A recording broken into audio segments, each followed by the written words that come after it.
So ನಮ್ಮ ಗುರುಗಳ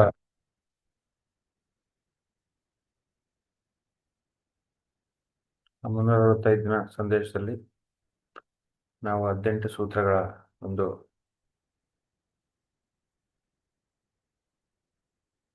ವಿಸ್ತಾರವಾಗಿ ತಿಳ್ಕೊಂಡಿದ್ದೀವಿ. ಆ ಒಂದು 18 ಸೂತ್ರಗಳು ಏನು ಅಂತ ಪ್ರತಿಯೊಬ್ಬ ಪಿರಮಿಡ್ ಮಾಸ್ಟರ್ ಕೂಡ ಫಾಲೋ ಮಾಡ್ತಕ್ಕಂಥ ಸೂತ್ರಗಳ ಬಗ್ಗೆ ತಿಳ್ಕೊಂತ ಇದ್ದೀವಿ. ಸೊ ಮೊದಲನೇದಾಗಿ ಸರಿಯಾದ ಧ್ಯಾನ ಆದರೆ, ಎರಡನೇದು ಸರಿಯಾದ ಪುಸ್ತಕ ಓದೋದು, ಮೂರನೇದು ಸತ್ಸಂಗವನ್ನ ಮತ್ತು ಅನುಭವಗಳನ್ನ ಸರಿಯಾಗಿ ಹಂಚ್ಕೊಳ್ಳೋದು ಎಲ್ಲರ ಮುಂದೆ.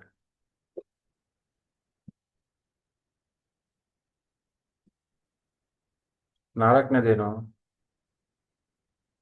ಮೌನ. Very very important. ಸೊ ಈ ಮೌನವನ್ನ ಪಾಲಿಸೋದು. ಮೌನ ಬೇಕೇ ಬೇಕು. ಮೌನ ಇಲ್ಲಂದ್ರೆ ಆಧ್ಯಾತ್ಮ ಇಲ್ಲ ಮಾಸ್ಟರ್ಸ್. ಯಾರು ಮೌನವನ್ನು ಪಾಲಿಸ್ತಾರ ಅವನಿಗೆ ಮುನಿ ಅಂತಾರೆ. ಅವನು ಯಾರಪ್ಪ ಮುನಿ ಅಂದ್ರೆ, ಮೌನನ್ನ ಅವನು ಪ್ರತಿದಿನ ಪಾಲಿಸ್ತಾ ಇರ್ತಾನೆ. ಯಾವಾಗ ಬೇಕು ಅವಾಗ ಮುನಿಗಳಾಗ್ಬೇಕು.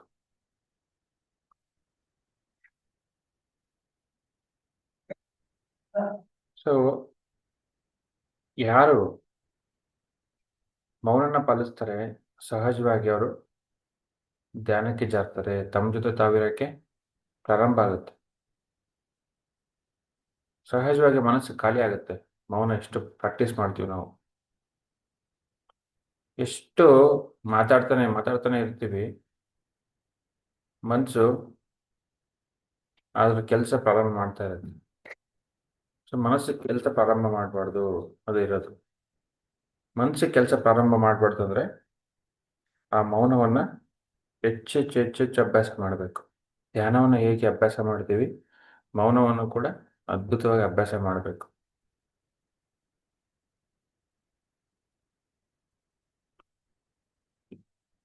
ನಮ್ಮ ಗುರುಗಳು ಏನು ಹೇಳ್ತಾರೆ, ಅವ್ರದ್ದೊಂದು 2 ವಿಡಿಯೋ ನೋಡಿದೆ ನಾನು. ಸೊ ಮೆಹರ್ ಬಾಬಾ 45 ವರ್ಷ ಮೌನ ಇದ್ರು. 45 ಇಯರ್ಸ್ ನೋಡಿ ಮಾಸ್ಟರ್ಸ್. ಮೆಹರ್ ಬಾಬಾ. ಗಾಂಧೀಜಿ ವಾರಕ್ಕೊಂದ್ಸತಿ ಮೌನ ಇರ್ತಾ ಇದ್ರು. ಹಂಗಾಗಿ ಅವ್ರ ಪಿತಾಮಹ ಆದವರು, ಮಹಾತ್ಮರಾದವರು. ಸೊ ಯಾರು ಮೌನ ಪ್ರಾಕ್ಟೀಸ್ ಮಾಡ್ತಾರೆ ಸಹಜವಾಗಿ ತಮ್ಮ ಜೊತೆ ತಾವಿರ್ತಾರೆ, ತಮ್ಮ ಶಕ್ತಿಯನ್ನ ಇನ್ನೂ ಹೆಚ್ಚು ಮಾಡ್ಕೊಂತಾರೆ, ಮನಸ್ಸಿನ ಆಟವನ್ನ ಕಡಿಮೆ ಮಾಡ್ಕೊಂತಾರೆ. ಧ್ಯಾನ ಅಂದ್ರೇನು? ಮನಸ್ಸನ್ನು ಖಾಲಿ ಮಾಡ್ಕೊಳ್ಳೋದು. ಸೊ ಬಾಯಿ ಕಟ್ಟಾಕಿದ್ರೆ ಮೌನ, ಮನಸ್ಸು ಕಟ್ಟಾಕಿದ್ರೆ ಧ್ಯಾನ. ಸೊ ಯಾವಾಗ ನಾವು ಈ ಬಾಯಿನೂ ಕಟ್ಟಾಕ್ತೀವಿ ಹಾಗೆ ಧ್ಯಾನ ಸಾಧನೆ ಮಾಡ್ತೀವಿ, ಅದ್ಭುತವಾಗಿ ಯಾವುದೇ ಆಲೋಚನೆ ಇರೋದಿಲ್ಲ. ನಮಗೇನು ಬೇಕು ಆಧ್ಯಾತ್ಮಿಕವಾಗಿ ಅನುಭವಗಳನ್ನ, ಆ ಒಂದು ಜ್ಞಾನವನ್ನ ಪಡಿತಾನೆ ಹೋಗ್ತೀವಿ. ಪ್ರತಿಯೊಬ್ಬರು ಫಾಲೋ ಮಾಡಲೇಬೇಕು ಮೌನನ. ಯಾಕೆ ಮಾಡಲ್ಲ ಅಂತ ಹೇಳ್ತಾರೆ ಗುರುಗಳು. ಯಾಕೆ ಮಾಡಲ್ಲ ಅಂದ್ರೆ, ಮಾತಾಡೋದೇ ಒಂದು ಕೆಲಸ ಪ್ರಪಂಚದಲ್ಲಿ.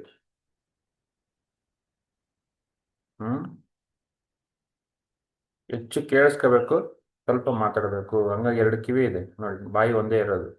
ಬಾಯಿ 2 ಇಲ್ಲ, 3 ಇಲ್ಲ.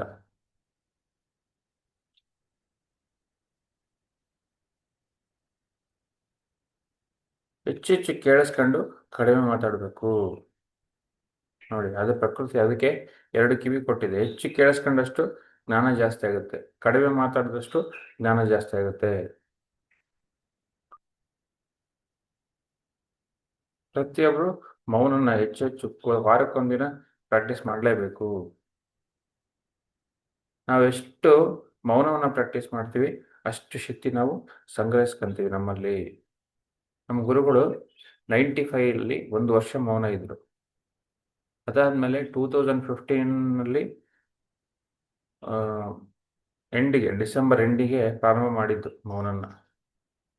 2016 ಎಂಡಿಗೂ ತನಕ ಇದ್ರು, 1 ವರ್ಷ ಇದ್ರು. ಯಾಕಿದ್ರು ಅಂದ್ರೆ ಹೆಚ್ಚು ಕೆಲಸ ಮಾಡೋಕ್ಕೋಸ್ಕರ ಶಕ್ತಿನ ಸಂಗ್ರಹಿಸ್ಕೊಂಡ್ರು ತಮ್ಮಲ್ಲಿ ತಾವು. ಪ್ರತಿಯೊಬ್ರು ಮೌನ ಇರಬೇಕು.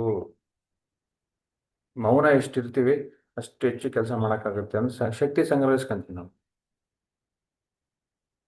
ಮಾತಾಡ್ತಾನೆ ಇರ್ತಾರೆ, ಮಾತಾಡ್ತಾನೆ ಇರ್ತಾರೆ, ಮಾತಾಡ್ತಾನೆ ಇರ್ತಾರೆ. ಏನು ಮಾತಾಡೋದು? ಬೈತಾನೆ ಇದ್ರು ನಮ್ಮ ಗುರುಗಳು. ಏನು ಒಡವಡ ಅಂತೀಯ ಅಂತ. ಹಾ, ಅಂದ್ರೆ ಮಾತು ಉಪಯೋಗ ಇಲ್ಲ. ಎಷ್ಟು ಬೇಕು ಅಷ್ಟೇ ಮಾತಾಡಬೇಕು, ಕಡಿಮೆ ಮಾತಾಡಬೇಕು, ಮಿತವಾಗಿ ಮಾತಾಡಬೇಕು. ನೋಡಿ, ದೊಡ್ಡ ದೊಡ್ಡ ಭಾಷಣಗಳು ಬೇಕಿಲ್ಲ, ಮಿತವಾಗಿ ಹೇಳ್ಬೇಕು.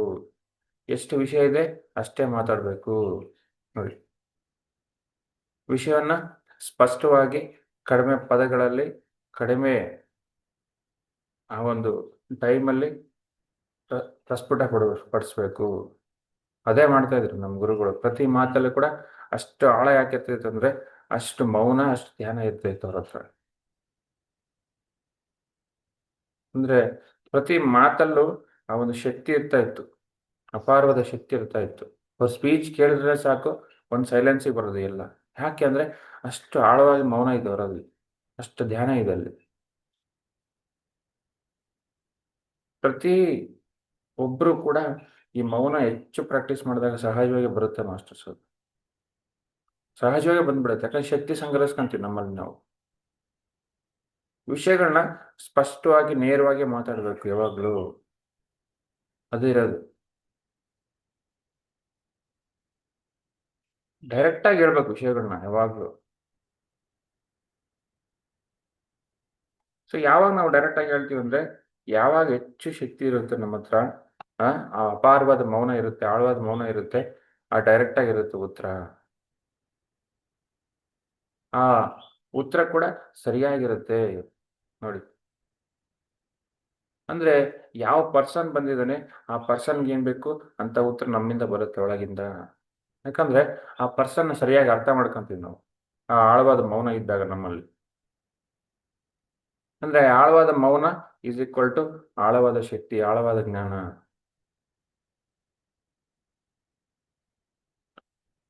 ನಮ್ಮ ಗುರುಗಳು ಮಾತಾಡೋದೇ 15 ನಿಮಿಷ ಮಾತಾಡ್ತಿದ್ರು ಸ್ಟೇಜ್ ಮೇಲೆ. 3 ಗಂಟೆ ಧ್ಯಾನ ಮಾಡಿಸ್ತಿದ್ರು. ನೋಡಿ, ಆ 3 ಗಂಟೆ ಅಪಾರವಾದ ಮೌನ, ಅಪಾರವಾದ ಧ್ಯಾನದಿಂದ ಅಪಾರವಾದ ಶಕ್ತಿ ಬರ್ತಾ ಇತ್ತು. ಅಂದ್ರೆ ಆ ಶಕ್ತಿ ಏನ್ ಮಾಡ್ತಿತ್ತು, ಆ ಒಂದು ಪ್ರತಿ ಪದದಲ್ಲೂ ಕೂಡ ಆಳವಾದ ಜ್ಞಾನ ಕೊಡ್ತಾ ಇತ್ತು ಆ ಶಕ್ತಿ. ಆ ಮೌನದ ಶಕ್ತಿ, ಆ ಧ್ಯಾನದ ಶಕ್ತಿ. ಅದಾದ್ಮೇಲೆ ಮುಂದೆ 10,000 ಜನ ಇದ್ರು ಕೂಡ 10,000 ಜನಕ್ಕೂ ಮೆಸೇಜ್ ಬರ್ತಾ ಇತ್ತು. ನೋಡಿ, ಅದು ಒಂದು ಮಾಸ್ಟ್ರಿ ಅಂದ್ರೆ, ಅದು ಬ್ರಹ್ಮಜ್ಞಾನ ಅಂದ್ರೆ. ರಮಣ ಮಹರ್ಷಿ ಆ ಮಾತಾಡಿದ್ರೆ ಕರೆಕ್ಟಾಗಿ ಉತ್ತರ ಇರ್ತಿತ್ತು. ನೋಡಿ, ಎಷ್ಟು ಮಾತಾಡ್ತಿದ್ರು ರಮಣ ಮಹರ್ಷಿ, ಎಷ್ಟು ಬೇಕು ಅಷ್ಟು ಮಾತಾಡಿ ಮೌನ ಕೂರ್ತಿದ್ರು. ಮೌನಕ್ಕೆ ಗ್ರೇಟ್ ಎಕ್ಸಾಂಪಲ್ ಅಂದ್ರೆ ಒಬ್ಬ ಮೆಹರ್ ಬಾಬಾ, ಒಬ್ಬ ಮಹಾತ್ಮ ಗಾಂಧೀಜಿ, ಒಬ್ಬ ರಮಣ ಮಹರ್ಷಿ. ಅಂದ್ರೆ ರಮಣ ಮಹರ್ಷಿ ಸುಮ್ಮ ಇರು ಅಂತಿದ್ರು ಅಷ್ಟೇ. ಸುಮ್ಮನೆ ಇರಿಸಿ ಅವ್ರ ಆಳಕ್ಕೆ ಅವರವರಾಗಿ ಅವ್ರು ಹೋಗ್ತಾ ಇದ್ರು ಅಲ್ಲಿ ಹೋದವರು. ಎಷ್ಟು ಬೇಕಷ್ಟು ಮಾತಾಡಿ ಸುಮ್ಮನೆ ಕುತ್ಕೊಂಡ್ಬಿಡೋರು 2 ದಿನ 3 ದಿನ. ಅಂದ್ರೆ ಪ್ರತಿಯೊಬ್ಬರಿಗೆ ಮೆಸೇಜ್ ಬರೋದು. ಬುದ್ಧ ಕೂಡ ಅದೇ ಮಾಡ್ತಾ ಇದ್ದ. ಓಶೋ ರಜನೀಶ್ ಹೋಗಿರ್ತಾನೆ ಬುದ್ಧನ ಹತ್ರ, 1 ವಾರ ಸುಮ್ಮನೆ ಕೂತ್ಕೊಂತಾನೆ. ಓಶೋ ರಜನೀಶ್ ಮಹಾಕಶ್ಯಪ, ಅವನು 1 ವಾರ ಸುಮ್ಮನೆ ಕೂತು ಎನ್ಲೈಟನ್ ಆಗ್ತಾನೆ. ಓಹೋ ಇದಾ, ನಾನೇನೋ ದೊಡ್ಡ ಪಾಂಡಿತ್ಯ ಅನ್ಕೊಂಡಿದ್ದೆ, ಅದೆಲ್ಲ ಉಪಯೋಗ ಬರಲ್ಲ, ನಿಜವಾದದ್ದು ಇದೇನಾ ಅಂತ ಓಶೋ ರಜನೀಶ್ ಗೊತ್ತಾಗುತ್ತೆ ಯಾವುದಂತ. ನಾನು ಇಷ್ಟು ದಿನ ಬುಕ್ಸಲ್ಲಿ ಓದಿದ್ದೆಲ್ಲ ಉಪಯೋಗ ಇಲ್ಲ, ಅದು ಜಸ್ಟ್ ಒಂದು ಪಾಂಡಿತ್ಯ. ಅದು ನಿಜವಾದ ಸತ್ಯ, ನಿಜವಾದ ಮಾರ್ಗ ನನ್ನೊಳಗಡೆ ಇದೆ ಅಂತ ಗೊತ್ತಾಯ್ತು ಮಹಾಕಶ್ಯಪ. ಪಾಲ್ ಬ್ರಂಟನ್ಗೂ ಗೊತ್ತಾಯ್ತು ರಮಣ ಮಹರ್ಷಿ ಹತ್ರ ಹೋದಾಗ. ಪಾಲ್ ಬ್ರಂಟನ್ 100 ಪ್ರಶ್ನೆ ಬರ್ಕೊಂಡು ಹೋಗಿರ್ತಾನೆ, ದೊಡ್ಡ ಲಿಸ್ಟೇ ಬರ್ಕೊಂಡು ಹೋಗಿರ್ತಾರೆ ರಮಣ ಮಹರ್ಷಿ ಹತ್ರ. ರಮಣ ಮಹರ್ಷಿ ಏನು ಮಾಡಲ್ಲ, ರಿಯಾಕ್ಟೇ ಮಾಡಲ್ಲ, ಸುಮ್ಮನೆ ಕೂತ್ಕೊಂಡ್ಬಿಡ್ತಾನೆ. 2 ದಿನ 3 ದಿನ ಸುಮ್ಮನೆ ಕೂತ್ಕೊಂಡ ತಕ್ಷಣ ಪಾಲ್ ಬ್ರಂಟನ್ಗೆ ಎಲ್ಲ ಪ್ರಶ್ನೆಗಳು ಹೋಗ್ತವೆ. ಅಂದ್ರೆ ಮೌನಕ್ಕೆ ಅಪಾರವಾದ ಮಹಾ ಜ್ಞಾನ ಇದೆ, ಒಂದೊಂದು ಅದ್ಭುತವಾದ ಭಾಷೆ ಇದೆ ಮೌನಕ್ಕೆ. ಇದೇ ಹೇಳ್ತಾನೆ ಓಶೋ ರಜನೀಶ್ ಕೂಡ. ಪ್ರತಿಯೊಬ್ರು ಮೌನ ಮಾಡಲೇಬೇಕು. ಹೆಚ್ಚು ಮಾತಾಡೋದ್ರಲ್ಲಿ ಅರ್ಥ ಇಲ್ಲ. ಹೆಚ್ಚು ಮಾತಾಡೋದು ಅರ್ಥಹೀನ ಮಾಸ್ಟರ್ಸ್, ನೆನ್ಪಿಟ್ಕೊಳ್ಳಿ. ಮೌನದ ಭಾಷೆ ಅಪ ಮಹಾ ಮಹಾ ಒಂದು ಜ್ಞಾನ. ಆ ಭಾಷೆನ ಅರ್ಥ ಮಾಡ್ಕೋಬೇಕು ಪ್ರತಿಯೊಬ್ರು ಕೂಡ. ಪತ್ರಿ ಸಾರು ಹೆಚ್ಚು ಮಾತಾಡಿದ್ರೆ ಎಷ್ಟು ಕೋಪ ಪಡೋರು. ಹೆಚ್ಚು ಮಾತಾಡಿದ್ರೆ ಹೆಚ್ಚು ಆಲೋಚನೆ ಮಾಡ್ತೀವಿ ನಾವು. ಮನಸ್ಸು ಹಿಡಿತಕ್ಕೆ ಸಿಗೋದಿಲ್ಲ. ಮನಸ್ಸು ಇನ್ನೂ ಕೋತಿ ಥರ ಆಗುತ್ತೆ. ಮನಸ್ಸು ಆಗ್ಲೇ ಕೋತಿ. ಹೆಚ್ಚು ಮಾತಾಡಿ ಆ ಕೋತಿ ಇನ್ನೂ ಹೆಚ್ಚು ಓಡಾಡಕ್ಕೆ ಪ್ರಾರಂಭ ಮಾಡುತ್ತೆ.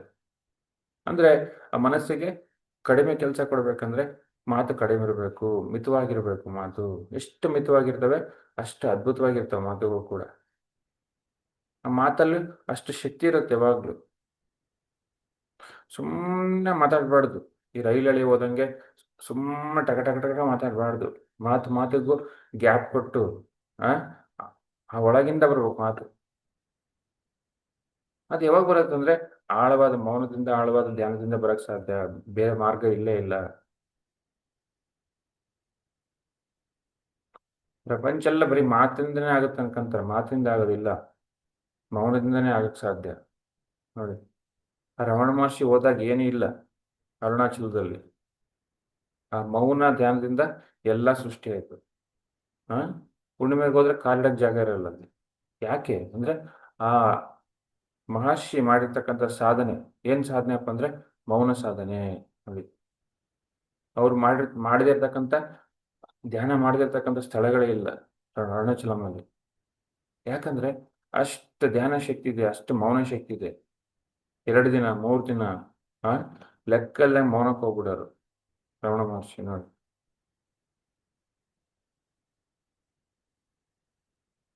ನಮ್ ಗುರುಗಳು ಇನ್ನೊಂದು ಹೇಳ್ತಾರೆ. ಅವ್ರು ಮೌನ ಇದ್ರು 1995 ಆಗ. ಅವ್ರ ತಾಯಿನ ಅಮೆರಿಕಕ್ಕೆ ಡ್ರಾಪ್ ಮಾಡ್ಬೇಕಾಗಿತ್ತಂತೆ. ಏರ್ಪೋರ್ಟಿಗೆಲ್ಲ ಕಳಿಸ್ಬೇಕಾಗಿತ್ತಂತೆ. ಆ ಮೌನ ಇದ್ಬಿಟ್ಟು ಎಲ್ಲ ಕೆಲಸ ಮಾಡಿದ್ರು ಅವರು. ಅವ್ರ ತಾಯಿನ ಏರ್ಪೋರ್ಟಿಗೆ ಡ್ರಾಪ್ ಮಾಡಿದ್ರು. ಆ ವೀಸಾ ಆಫೀಸಿಗೆ ಕರ್ಕೊಂಡು ಹೋದ್ರು. ಎಲ್ಲ ಅಪಾಯಿಂಟ್ಮೆಂಟ್ ಅಂದ್ರೆ ಮೌನ ಇದ್ದು ಕೂಡ ಎಲ್ಲ ಕೆಲಸ ಮಾಡ್ಬೋದು. ಯಾಕೆ ಮೂಕರು ಮಾಡಲ್ವಾ ಕೆಲಸ? ಚಾಲೆಂಜ್ ತಗೋಬೇಕು ಮಾಸ್ಟರ್ಸ್. ನಮ್ಮ ಮೌನ ಕೂಡ ತಗೋಬೇಕು. ಅವಾಗ ಪರಿವರ್ತನೆ ಕಾಣಕ್ ನಮ್ಮಲ್ಲಿ ಗೊತ್ತಾಗುತ್ತೆ ಮೌನದ ಆಳ ಏನಂತ. ಯಾಕೆ ರಮಣ ಮಹರ್ಷಿ ಮಾತ್ರ ಮಾಡ್ಬೇಕಾ ಮೌನ? ಪತ್ರಿ ಸರ್ ಮಾತ್ರ ಮಾಡ್ಬೇಕಾ? 1 ವರ್ಷ ಇದ್ರು ಪತ್ರಿ ಸರ್. ನಮ್ಮ ಮನೆಗೂ ಕೂಡ ಬಂದಿದ್ರು 2016 ಮಾರ್ಚ್ 27 ಬಂದಿದ್ರು. ಅವಾಗೂ ಕೂಡ ಮೌನವಾಗೇ ಇದ್ರು. ಮೌನವಾಗಿದ್ದು ಎಲ್ಲ ಧ್ಯಾನದ ಕ್ಲಾಸ್ ಮಾಡಿದ್ರು. ಮೌನವಾಗಿದ್ದು ಎಲ್ಲರ ಹತ್ರ ಕೂಡ ಖುಷಿಯಾಗಿದ್ರು. ಬರ್ಬಿಟ್ಟು ತೋರ್ಸೋರು ಅಷ್ಟೇ. ಆರಾಮಾಗಿ ಸುಮ್ಮನೆ ಇರೋರು, ಮೌನವಾಗಿರೋರು. ಅಡುಗೆ ಮಾಡೋರು, ಎಲ್ಲ ಕೆಲಸ ಸಹಜವಾಗೇ ಇರೋರು. ನೋಡಿ, ಪ್ರಪಂಚದ ಜೊತೆ ಮಾತಾಡ್ತಿದ್ರು ಅವ್ರು. ನಮ್ಮ ಮನೆಯಲ್ಲಿ ಮಾತಾಡೋದು ದೊಡ್ಡದಲ್ಲ. ಪ್ರಪಂಚ ಅಡ್ಡಾಡ್ಕಂತ ಮೌನವಾಗಿದ್ರು 1 ವರ್ಷ ಅವರು.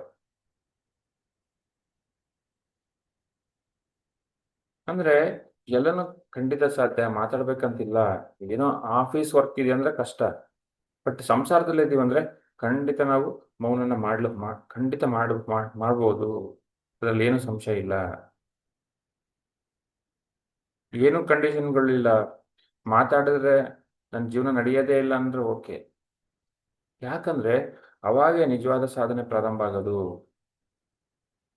ಆಳವಾಗಿ ಹೋಗ್ತೀವಿ ನಾವು, ನಮ್ಮೊಳಗೆ ನಾವು ಹೋಗ್ತೀವಿ. ಆಳವಾದ ಧ್ಯಾನ ಆಗುತ್ತೆ. ಯಾಕಂದ್ರೆ ಪ್ರಾಪಂಚಿಕದಲ್ಲಿ ಇರ್ತೀವಿ, ವ್ಯವಹಾರಗಳಲ್ಲಿ ಇರ್ತೀವಿ. 1 ಗಂಟೆ ಧ್ಯಾನ ಮಾಡಿದ್ವಿ, 2 ಗಂಟೆ ಧ್ಯಾನ ಮಾಡಿದ್ವಿ ಅಂದ್ರೆ ಪರಿವರ್ತನೆ ಆಗಲ್ಲ. ನಿಮ್ಗೆ ಆಳವಾದ ಧ್ಯಾನ ಬೇಕು ಅಂದ್ರೆ, ಆಳವಾದ ಜ್ಞಾನ ಬೇಕಂದ್ರೆ ನಾವು ಮೌನಕ್ಕೆ ಹೋಗ್ಲೇಬೇಕು. ಅಟ್ಲೀಸ್ಟ್ ವಾರಕ್ಕೊಂದಿನ. ಖಂಡಿತ ಸಾಧ್ಯ, ಎಲ್ರಿಗೂ ಸಾಧ್ಯ. 1 ವರ್ಷ ಮಾಡಿದವ್ರು ಕಣ್ಣೆದ್ರಿಗಿದ್ದಾರೆ. 1 ದಿನ ಮಾಡೋಕ್ಕಾಗಲ್ಲ ನಮಗೆ.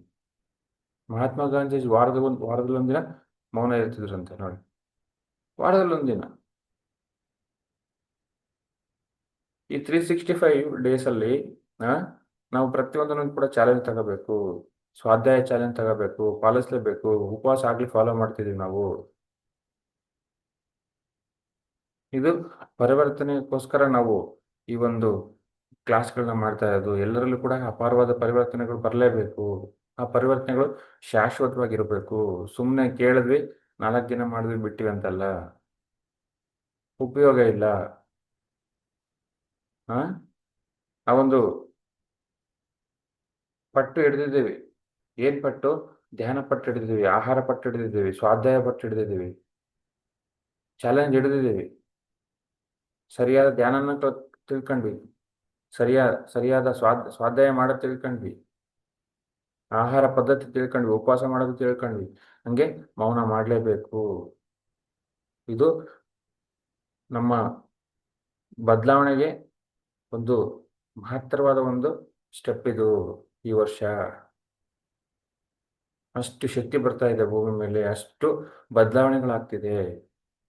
ಆ ಬದಲಾವಣೆಗಳನ್ನ, ಆ ಶಕ್ತಿನ ನಾವು ಸ್ವೀಕರಿಸ್ಬೇಕಂದ್ರೆ, ಆ ಅರ್ಥ ಮಾಡ್ಕೋಬೇಕಂದ್ರೆ ಮೌನಕ್ಕೆ ಹೋಗ್ಲೇಬೇಕು. ಸೂಕ್ಷ್ಮದಲ್ಲೇ ಮೋಕ್ಷ. ನೋಡಿ ಮಾಸ್ಟರ್ಸ್, ಗಲಾಟೆನಲ್ಲಿಲ್ಲ ಮೋಕ್ಷ, ಮಾತಲ್ಲಿಲ್ಲ ಮೋಕ್ಷ, ತಿರುಗಾಡದ್ರಲ್ಲಿಲ್ಲ ಮೋಕ್ಷ. ಮೋಕ್ಷ ಕುಂತಲ್ಲೇ ಇದೆ, ಸೂಕ್ಷ್ಮದಲ್ಲಿದೆ. ಏನು ಸೂಕ್ಷ್ಮತೆ ಅಂತಂದ್ರೆ ಶಾಂತತೆ. ಶೂನ್ಯದಲ್ಲೇ ಮೋಕ್ಷ ಇರೋದು. ಏನು ಮೋಕ್ಷ ಅಂದ್ರೆ ಆನಂದ. ಏನು ಮೋಕ್ಷ ಅಂದ್ರೆ ನನ್ನನ್ನು ನಾನು ತಿಳ್ಕೊಳ್ಳೋದು, ನನ್ನನ್ನು ಸಂಪೂರ್ಣವಾಗಿ ತಿಳ್ಕೊಳ್ಳೋದು, ನಾನು ಯಾರು ಅಂತ ತಿಳ್ಕೊಳ್ಳೋದು, ನಾನು ಭೂಮಿಗೆ ಯಾಕೆ ಬಂದೆ ಅಂತ ತಿಳ್ಕೊಳ್ಳೋದು, ನಾನು ಯಾಕೆ ಬಂದಿದ್ದೀನಿ ಅಂತ ತಿಳ್ಕೊಳ್ಳೋದು. ಆ ನನಗೆ ಈ ಒಂದು ಆ, ಅನುಭವಗಳು ಯಾಕೆ, ಪ್ರಾಪಂಚಿಕ ಅನುಭವಗಳು ಯಾಕೆ, ಆಧ್ಯಾತ್ಮಿಕಕ್ಕೋಸ್ಕರ, ಆಧ್ಯಾತ್ಮಿಕತೆಯಲ್ಲಿ ನಾನು ಏನು ಮಾಡಬೇಕು. ನೋಡಿ, ಇದೇ ಟ್ರಾನ್ಸ್ಫಾರ್ಮೇಶನ್, ಇದೇ ಬದಲಾವಣೆ ಅಂದ್ರೆ. ರಮಣ ಮಹರ್ಷಿ ಸಾವಿನ ಬಯಕ್ಕೆ ಹೋಗಿ ಕುತ್ಕೊಂಡ, ಎಲ್ಲ ತಿಳ್ಕೊಂಡ ಮೌನ ಮಾಡಿ. ನಾವು ಮನೆ ಬಿಟ್ಟು ಹೋಗ್ಬೇಕಾಗಿಲ್ಲ, ಮನೇಲಿ ಕೂತೆ ಮಾಡಬೇಕು. ಹಿಮಾಲಯಕ್ಕೆ ಹೋಗ್ಬೇಕಾಗಿಲ್ಲ, ಹಿಮಾಲಯದವರೇ ನಮ್ಮ ಹತ್ರ ಬರ್ತಾರೆ. ನಮ್ಮ ಗುರುಗಳು ಇದೇ ಹೇಳೋರು, ಮನೆನೇ ಮಂತ್ರಾಲಯ ಆಗ್ಬೇಕು. ಯಾವಾಗ ಮಂತ್ರಾಲಯ ಆಗುತ್ತಂದ್ರೆ ಮೌನ ಮಾಡಿದ್ರೆ, ಧ್ಯಾನ ಮಾಡಿದ್ರೆ, ಆಳವಾದ 3 ಗಂಟೆ ಧ್ಯಾನ ಮಾಡಿದ್ರೆ ಅದ್ಭುತ ಮನೆನೇ ಮಂತ್ರಾಲಯ ಆಗುತ್ತೆ. ನಾವು ಮಂತ್ರಾಲಯಕ್ಕೆ ಹೋಗ್ಬೇಕಾಗಿಲ್ಲ, ರಾಘವೇಂದ್ರ ಸ್ವಾಮಿ ಹೋಗ್ಬೇಕಾಗಿಲ್ಲ, ರಾಘವೇಂದ್ರ ಸ್ವಾಮಿ ನಮ್ಮ ಮನೆಗೆ ಬರ್ತಾನೆ ಮೌನ ಮಾಡಿದ್ರೆ, ಧ್ಯಾನ ಸಾಧನೆ ಮಾಡಿದ್ರೆ. ಅಂದ್ರೆ ಪ್ರತಿಯೊಂದು ಕೂಡ ಸಾಧ್ಯ. ಯಾಕಂದ್ರೆ ನಮ್ಮ ಹತ್ರ ಆನಾಪಾನಸತಿ ಅಂತಕ್ಕಂಥ ಒಂದು ವಜ್ರಾಯುಧ ಇದೆ ನಮ್ಮ ಹತ್ರ. ನಮ್ಮ ಗುರುಗಳು ಕೊಟ್ಟಿರ್ತಕ್ಕಂಥ ಜ್ಞಾನ ಇದೆ. ಆ ಒಂದು ಮೌಂಟ್ ಎವರೆಸ್ಟ್ ಅಂತಕ್ಕಂಥ ಜ್ಞಾನ ನಮ್ಮ ಹತ್ರ ಇದೆ. ಅವ್ರಿಗೆ ಕೊಟ್ಟೋಗಿದ್ದಾರೆ, ಪಾಲನೆ ಮಾಡಬೇಕು, ಆಚರಣೆ ಮಾಡಬೇಕು. ಏನಪ್ಪ ಆಚರಣೆ ಅಂದ್ರೆ, ಆಗ್ಲೇ ನಾವು ಮಾಡ್ತಿದ್ವಿ, ಸರಿಯಾದ ಧ್ಯಾನ ಮಾಡ್ತಿದ್ವಿ, ಸ್ವಾಧ್ಯಾಯ ಮಾಡ್ತಿದ್ವಿ, ಆಹಾರನ ನಿಯಮ ಪಾಲಿಸ್ತಿದ್ವಿ. 4ನೇದು ಮೌನ, ಮೌನ, ಮೌನ. ಪ್ರತಿಯೊಬ್ಬರು ಕೂಡ ಮುನಿಗಳಾಗ್ಲೇಬೇಕು, ವಾರಕ್ಕೊಂದಿನ. ಖಂಡಿತ ಸಾಧ್ಯ. ಆ ಒಬ್ಬ ಪರ್ಸನ್ನು ಪ್ರಪಂಚನೇ ಪ್ರಪಂಚಕ್ಕೆ ಜ್ಞಾನ ಕೊಡ್ತಾನೆ ಮೌನದಲ್ಲಿ ಇದ್ದಂದ್ರೆ, ನಾವು ಮನೇಲಿದ್ದು ಮಾಡೋಕ್ಕಾಗಲ್ವ?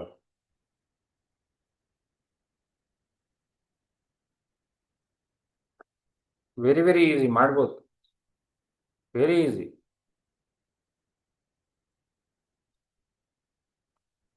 ನಾನು ಪ್ರತಿ ಶನಿವಾರ ಮೌನ ಇರ್ತೀನಿ ಇನ್ಮೇಲೆ. ಪ್ರತಿ ಶನಿವಾರ ನನ್ನ ರಜೆ ಇರುತ್ತೆ, ಶನಿವಾರ ಮೌನ. ಪ್ರತಿಯೊಬ್ಬರು ಈ ಚಾಲೆಂಜ್ ತಗಲೇಬೇಕು.